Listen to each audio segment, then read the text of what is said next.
ಅವಧಿ ಮುಗಿದ ಆಹಾರ ಸಾಮಗ್ರಿಯನ್ನ ಕಳುಹಿಸಿದಂತಹ ಶತ್ರು ದೇಶ ಪಾಕಿಸ್ತಾನ. ಚಂಡಮಾರುತ ಪೀಡಿತ ಲಂಕಾಗೆ ಕಳುಹಿಸಿದ ಪಾಕ್. ದಿತ್ವ ಚಂಡಮಾರುತದಿಂದ ತತ್ತರಿಸಿರುವ ಲಂಕಾ. 1 ವರ್ಷದ ಅವಧಿ ಮುಗಿದ ಆಹಾರ ಕಳಿಸಿದ ಪಾಕಿಸ್ತಾನ. ಮಾನ, ಮರ್ಯಾದೆ, ಸ್ವಾಭಿಮಾನ ಎಲ್ಲವನ್ನೂ ಕಳೆದುಕೊಂಡಿರುವಂತಹ ದೇಶ. ಪ್ರವಾಹ ಪೀಡಿತ ದೇಶವೊಂದಕ್ಕೆ ತನ್ನ ದೇಶದ ಆಹಾರ ಸಾಮಗ್ರಿಗಳನ್ನ ಕಳುಹಿಸಿ ಕೊಡುವುದು ಮಾನವೀಯತೆ. ಆದರೆ ಎಕ್ಸ್ಪೈರ್ಡ್ ಆಗಿರುವಂತಹ ಆಹಾರ ಸಾಮಗ್ರಿ ಕಳುಹಿಸೋದಿದೆಯಲ್ಲ, ಇದು ಅಮಾನವೀಯತೆ. ಆಹಾರ ಸಾಮಗ್ರಿಗಳನ್ನ ಕಳುಹಿಸುವ ಮೂಲಕ ಆಹಾರ ಸಾಮಗ್ರಿಗಳನ್ನ ವಾಯು ಮತ್ತು ಸಮುದ್ರದ ಮೂಲಕ ರವಾನೆ ಮಾಡಲಾಗಿತ್ತು. ಲಂಕಾಗೆ ನೆರವು ನೀಡಲಾಗಿದೆ ಎಂದು ಪಾಕಿಸ್ತಾನ ಫೋಟೋ ಜೊತೆ ಪೋಸ್ಟ್ ಹಂಚಿಕೊಂಡಿತ್ತು. ಆದರೆ ಪಾಕ್ ಕಳಿಸಿರುವ ಆಹಾರ ಸಾಮಗ್ರಿಗಳು ಬಳಸಲು ಉಪಯುಕ್ತವಲ್ಲ ಎಂದು ಬಹಿರಂಗ.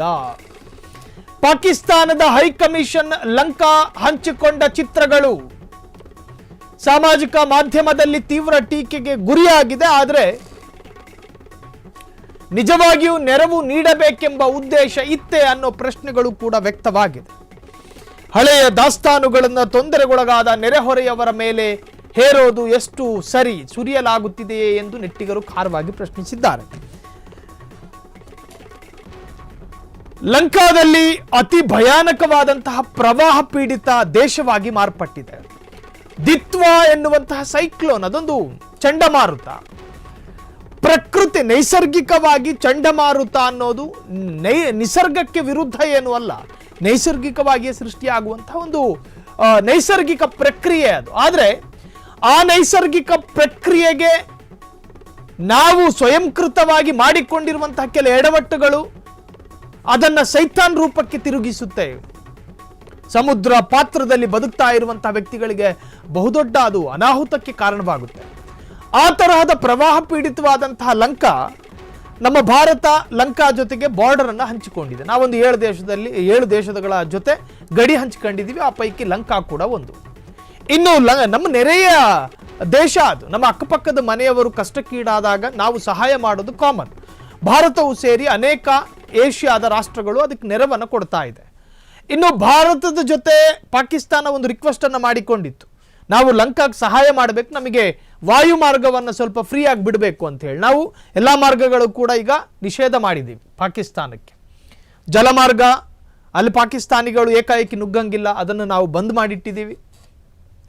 ವಾಯು ಮಾರ್ಗ ಅಲ್ಲೂ ಕೂಡ ಏಕಾಏಕಿ ನುಗ್ಗು ಹಾಗಿಲ್ಲ, ನಾವು ರಿಸ್ಟ್ರಿಕ್ಟ್ ಮಾಡಿದ್ದೀವಿ. ಜಲಮಾರ್ಗ, ಭೂಮಾರ್ಗ, ವಾಯು ಮಾರ್ಗ ಎಲ್ಲ ಮಾರ್ಗಗಳು ಕೂಡ ಬಂದಿತ್ತು. ಆದರೆ ಲಂಕಾಗೆ ನಾವು ನೆರವು ನೀಡಬೇಕು ಅಂತೇಳಿ ಪಾಕಿಸ್ತಾನದ ವಿದೇಶಾಂಗ ಸಚಿವರು ನಮ್ಮ ದೇಶದ ವಿದೇಶಾಂಗ ಸಚಿವರ ಜೊತೆ ರಿಕ್ವೆಸ್ಟ್ ಮಾಡಿಕೊಂಡಾಗ ಭಾರತ ಅಧಿಕೃತವಾಗಿ ಅದಕ್ಕೆ ಅನುಮತಿಯನ್ನು ಕೊಡ್ತು. ವಾಯು ಮಾರ್ಗವನ್ನು ತಾತ್ಕಾಲಿಕವಾಗಿ ತೆರವು ಮಾಡ್ತು. ಆ ಮಾರ್ಗದ ಮುಖಾಂತರವಾಗಿ ಲಂಕಾಗೆ ಒಂದಷ್ಟು ಆಹಾರ ಸಾಮಗ್ರಿಗಳನ್ನು ಕಳುಹಿಸಿಕೊಟ್ಟಿದೆ. ಆ ಕಳುಹಿಸಿಕೊಡಲಾಗಿರ್ತಕ್ಕಂತಹ ಆಹಾರ ಸಾಮಗ್ರಿಗಳು ಎಕ್ಸ್ಪೈರಿ ಆಗಿರುವಂತಹದ್ದು ಎನ್ನುವಂತಹದ್ದು ಈಗ ಒಂದಷ್ಟು ಚರ್ಚೆ ಆಗ್ತಾ ಇರುವಂತಹ ವಿಚಾರ. ಆದರೆ ಅಧಿಕೃತವಾಗಿ ಪ್ರಕಟ ಆಗದೇ ಇದ್ದಿದ್ದರಿಂದಾಗಿ ಅದನ್ನು ಖಚಿತಪಡಿಸೋದಕ್ಕೆ ಸಾಧ್ಯ ಆಗ್ತಾ ಇಲ್ಲ. ಆದರೆ ಪಾಕಿಸ್ತಾನ ಮಾಡಿರುವಂಥ ಈ ಕೃತ್ಯ, ಇದು ಒಂದು ವೇಳೆ ನಿಜನೇ ಆಗಿದ್ರೆ ಇದು ಅತ್ಯಂತ ಅಮಾನವೀಯವಾದಂತಹ ಕೃತ್ಯ. ಕೊಡೋದಕ್ಕೆ ಯೋಗ್ಯತೆ ಇಲ್ಲ ಅಂದರೆ ನೀವು ಯಾಕೆ ಕೊಡಬೇಕು? ಸರಿ, ಕೊಡೋದಕ್ಕೆ ಯೋಗ್ಯತೆ ಇದೆ ಎನ್ನುವುದಾದರೆ ನೆಟ್ಟಿಗಿರೋದನ್ನಾದರೂ ಕೊಡಬೇಕು ತಾನೆ. ಮನುಷ್ಯರು ತಿನ್ನೋದಕ್ಕಲ್ವ ಆಹಾರ ಕೊಡೋದು? ನಾಯಿಗಳು ತಿನ್ನೋದಕ್ಕ, ಹಂದಿಗಳು ತಿನ್ನೋದಕ್ಕ? ಮನುಷ್ಯರಿಗೆ ಮಾಡುವ ಉಪಕಾರ ಅದು ಅತ್ಯಂತ ಪರಿಪೂರ್ಣವಾಗಿರಬೇಕು. ಕಸ ಕಡ್ಡಿಗಳನ್ನು ಕಳುಹಿಸಿಕೊಡೋದಲ್ಲ. ನಿಮ್ಮ ದೇಶದ ಯೋಗ್ಯತೆಯ ಬಗ್ಗೆಯೂ ಕೂಡ ಯೋಚನೆ ಮಾಡಲಿಲ್ವಲ್ಲ. ನಾಳೆ ದಿನ ಬಹಿರಂಗಗೊಂಡ್ರೆ ಜನ ಏನಂತಾರೆ ಅನ್ನೋ ಒಂದು ಕನಿಷ್ಠ ಜ್ಞಾನನೂ ನಿಮಗಿಲ್ಲ. ಕಳುಹಿಸಿಕೊಡಲಾಗಿರ್ತಕ್ಕಂಥ ಅಷ್ಟು ಆಹಾರಗಳು ಕಳಪೆ ಅಥವಾ ಎಕ್ಸ್ಪೈರ್ ಆಗಿರ್ತಕ್ಕಂತಹದ್ದು ಎಂದು ಈಗ ಒಂದಷ್ಟು ಸೋಷಿಯಲ್ ಮೀಡಿಯಾದಲ್ಲಿ ಚರ್ಚೆ ಆಗ್ತಾ ಇದೆ. ಇದು ನಿಜಕ್ಕೂ ಒಂದು ವೇಳೆ ನಿಜವೇ ಆಗಿದ್ದರೆ ಪಾಕಿಸ್ತಾನದ ಅತ್ಯಂತ ಅಮಾನವೀಯವಾದಂಥ ಕೃತ್ಯ ಇದು. ಮನುಷ್ಯ ಸಮಾಜ ಕ್ಷಮಿಸಬಹುದಾದಂತಹ ಪಾಪ ಅಲ್ಲ ಇದು, ಕ್ಷಮಿಸಲೇಬಾರದಂತಹ ಒಂದು ಪಾಪಕೃತ್ಯ. ಪಾಕಿಸ್ತಾನದ ಈ ಕೃತ್ಯದಿಂದಾಗಿ ಸೋಷಿಯಲ್ ಮೀಡಿಯಾದಲ್ಲಿ ಪರವಿರೋಧ ಚರ್ಚೆಗೂ ಕೂಡ ಕಾರಣವಾಗಿದೆ. ಲಂಕಾಗೆ ನೆರವು ಕೊಡುವ ಯೋಗ್ಯತೆ ಇಲ್ಲದೇ ಇದ್ದರೆ ನೀವು ಯಾಕೆ ಸಹಾಯ ಮಾಡ್ತೀರಿ ಅಂತ ಹೇಳಿ ಒಂದಷ್ಟು ಕಾಮೆಂಟ್ಗಳು ಕೂಡ ವ್ಯಕ್ತವಾಗ್ತಾ ಇದೆ. ನೆರೆಹೊರೆಯ ದೇಶಕ್ಕೆ ಸಹಾಯ ಮಾಡೋ ಯೋಗ್ಯತೆ ಪಾಕಿಸ್ತಾನದಂತಹ ಪಾಕಿಸ್ತಾನಕ್ಕಿಲ್ಲ ಅಂತಾನೂ ಕೂಡ ಒಂದಷ್ಟು ಕಟುವಾದ ಕಾಮೆಂಟ್ಗಳು ಕೂಡ ವ್ಯಕ್ತವಾಗ್ತಾ ಇದೆ.